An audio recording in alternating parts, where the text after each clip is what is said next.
I'm Karis, and in this video I'm going to show you 3 of my current favourite high protein breakfast recipes. Now I just want to put out a little disclaimer. The quantities I put here are definitely on the small side because I know that some people don't like big breakfasts. I'm one of them. I'm more of a snacker. So for most people I would probably suggest doubling the portions, but this is just a bit of a basis. Everyone's different. Everyone needs different amounts, but these are just my current favourites and they are so good. Some of them don't look that pretty, but my gosh, do they taste fantastic. If you like this video, please like, subscribe, leave any comments below, and let's get started.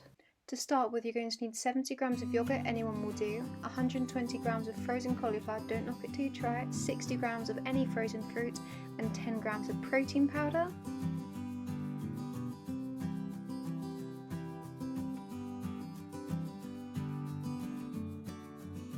You're going to need to get some kind of blender, put some crushed ice in it, and blend that baby up.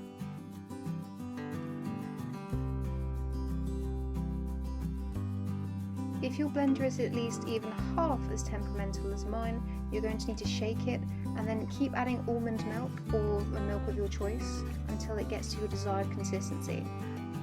One pro tip I have is to put the bowl that you're going to be serving it in into the freezer while it's blending, just so it's nice and cold and it will melt a lot slower.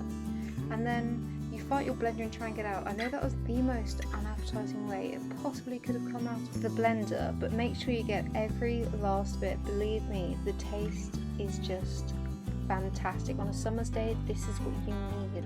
And then what I go and do is top it with fresh fruit and then whatever the hell you fancy. So I love having something with a little bit of a crunch, so I just go for whatever cereals in my cupboard, granola, oats, anything you fancy. Honestly, it just makes it amazing. As you can see on the screen, this is a delicious bowl of high protein summertime goodness, and it will be gone in seconds.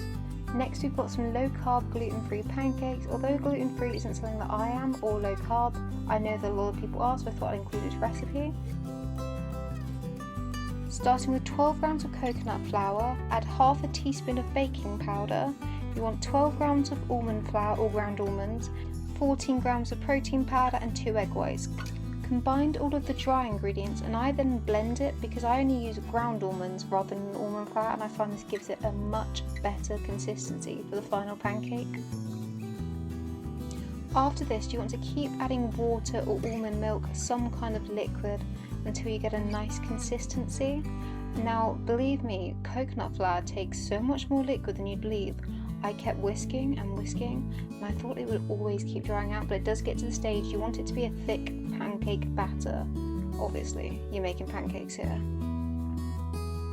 After you've got the liquid into the desired consistency, you want to whisk up some egg whites until they're nice and stiff, and then gently fold them into the mixture. I find you don't have to do this, but if you want a nice fluffier pancake, this is definitely a step I would not miss. Then you just fold away. Just keep folding, keep on doing it until it is just combined. You don't want to overmix it or there's no bubbles left. Then onto a frying pan with just a little bit of oil. You want to plop the pancakes onto the desired sizes. Now I have to admit, these pancakes didn't come out quite as nice as I would have liked to.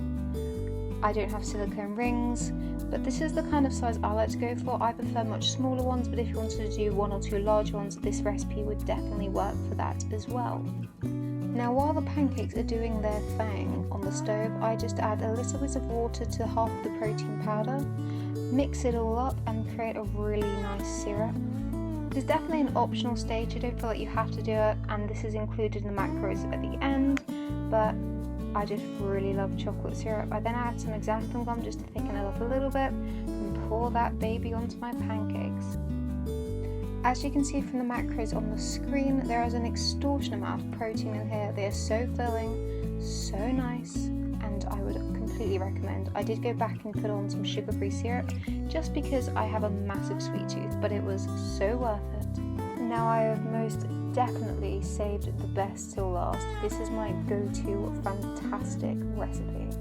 I can't lie, there has been many a night that I've had this in the evening just as a little pre-bed snack. So I start with half a grated courgette, into 40 grams of oats and chuck in 20 grams of peanut butter. Let that get all nice and steamy in the microwave. Then about halfway through I stir in 8 grams of powdered peanut butter, and I tend to microwave that for another 2 or 3 minutes.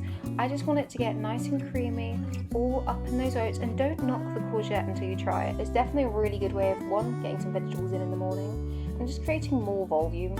But some mornings I just wake up really hungry, and then you want to get out 10 grams of peanut butter. If you're not into peanut butter, this probably isn't the one for you.